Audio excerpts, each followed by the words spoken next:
आप लोगों को ज्ञात होगा जुडिशरी के कुछ ऑफिसर्स रहते हैं, प्रोविशनल ऑफिसर्स हैं, उनका एक रेजिडेंस है, क्वार्टर है, वहाँ पर से चोरी की घटनाएं हुई थी। 7 तारीख की रात को एक पहली चोरी की घटना हुई थी, जिसमें कि बाहर जो रेजिडेंस का जो रहने वाला क्षेत्र है, उसके जस्ट बाहर की ओर कुछ सामान रखा हुआ था, उसको चोरी किया गया था। और उसके बाद 12 तारीख की रात में घर में से कुछ सामान चोरी किया गया था।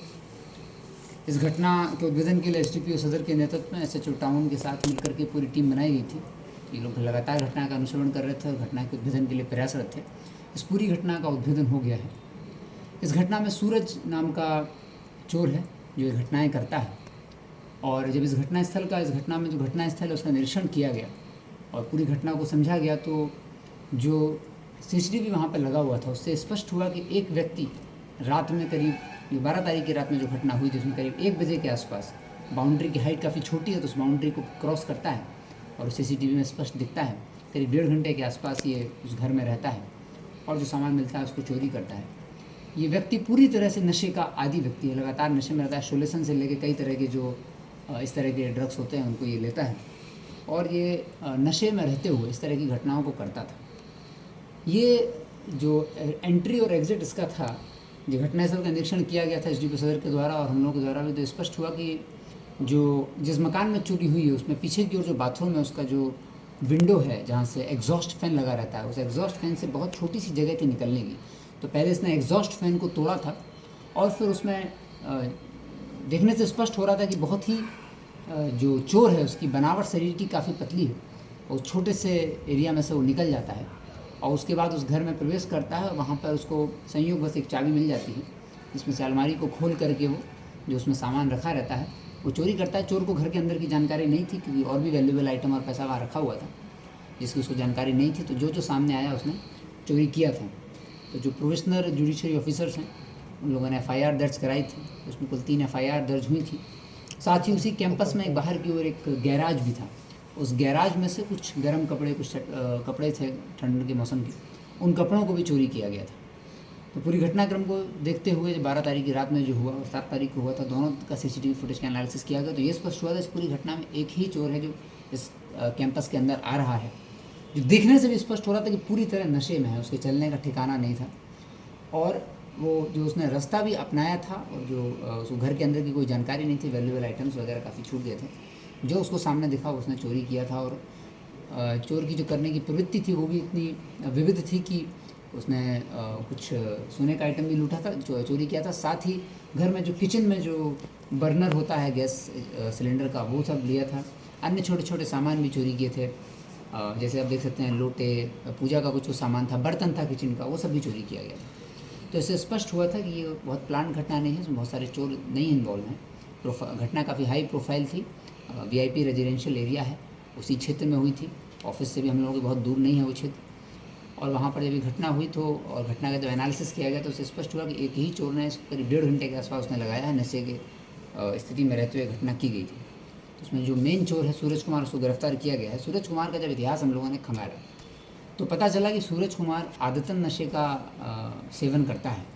पहले भी कई बार पब्लिक ने इसको चोरी करते हुए पकड़ा था, लेकिन इसकी हालत और इसके शरीर की बनावट और इसको इतनी भयानक बीमारियां इसको ग्रसित हैं कि लोग उसको पुलिस को ही नहीं सौंपते थे और आपस में छोड़ देते थे, क्योंकि इसको देख के ही आपको लगेगा कि ये मतलब एकदम जर्जर स्थिति में उसका शरीर है और मानसिक स्थिति से भी बहुत संतुलित प्रतीत नहीं होता है, क्योंकि ये लगातार नशे के सेवन रहता है। पुलिस ने भी जब इसको पकड़ा है अभी भी हम लोग उसकी स्थिति देख रहे हैं कि बहुत ही स्थिति उसकी बहुत ख़राब है और नशे का एक सेवन जो है वो हद से ज़्यादा ही करता है।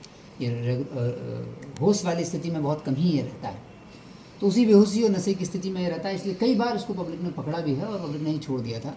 इनफैक्ट पुलिस को भी 1-2 बार जानकारी मिली थी, हम लोगों को भी जानकारी मिली थी कि ये ऐसी ऐसी घटनाएँ कई बार चोरी करने का प्रयास करते हुए पकड़ने की स्थिति में था ही, लेकिन चूँकि इसकी शरीर की स्थिति और सबको देखते हुए इसको माफ़ी दी जाती रही कई बार। उसी क्रम में इसने चूँकि ये नशे का सेवन करता था तो ये नहीं देखता था कि वीआईपी एरिया है या क्या है, कहीं पर भी ये घुस जाता था। इसका जो घटना करने का टाइम रहता था और जो चोरी करता था सामान, उसको बेचने का समय, बेचने की जगह वो भी निर्धारित नहीं थी। ये बहुत बहुमूल्य सामान चोरी करके कई बार 500, 600, 800 रुपये में किसी को भी राह चलते बेच देता था। इसको बस वो उतने सामान से अपना नशे का जो सामान होता है वो ख़रीदना होता था और उसका सेवन कर लेता था। तो रात को करीब 1 बजे से लेकर सुबह के 4 बजे तक इन 3 घंटे में चोरी करता था और जो मिल जाता था उसको किसी को भी राह चलते व्यक्ति को बेच देता था। तो फिर जब देखा गया तो पूरा घटनाक्रम और वहाँ का जो कैंपस है वो देखा गया तो उससे ये भी स्पष्ट हुआ कि इस व्यक्ति के शरीर में पक्का निशान होने चाहिए, क्योंकि जिस एग्जॉस्ट फैन के रास्ते से इसने प्रवेश किया तो बहुत ही उसकी साइज़ बहुत छोटी थी। वहाँ से किसी व्यक्ति के निकलने की संभावना तभी है जब उसकी शारीरिक बनावट बहुत कम हो और अगर वो प्रयास भी करेगा तो शरीर पे काफ़ी हद तक खरोंच आनी चाहिए। तो सूरज कुमार को जब गिरफ्तार किया गया तो ये स्पष्ट हुआ कि इनके शरीर पर उस तरह की खरोंच पूरे शरीर पर मौजूद हैं। लगातार इनके शरीर पर वो खरोंच भी मौजूद हैं जो आप देख सकते हैं। इसको हम लोग आपको उपलब्ध करा देंगे। और उन खरोंच से स्पष्ट हुआ कि यही व्यक्ति इसमें से घुसने का प्रयास कर रहा था। और घुसने के बाद ये घर में जो भी विविध तरह का सामान, किचन का आइटम, पूजा का आइटम जो मिल जाएगा वो चोरी कर लेता था और चोरी करने के बाद किसी भी राहगीर को भेज देता था। उसके बाद इसको गिरफ्तारी के लिए इसका प्रयास किया गया तो इसकी गिरफ्तारी हो गई। गिरफ्तारी का जैसे पूछताछ हुई तो चूँकि अभी भी नशे की स्थिति में है तो ये पूरी बातें नहीं बताया है, जिसकी पूरी रिकवरी अभी नहीं हो पाई है।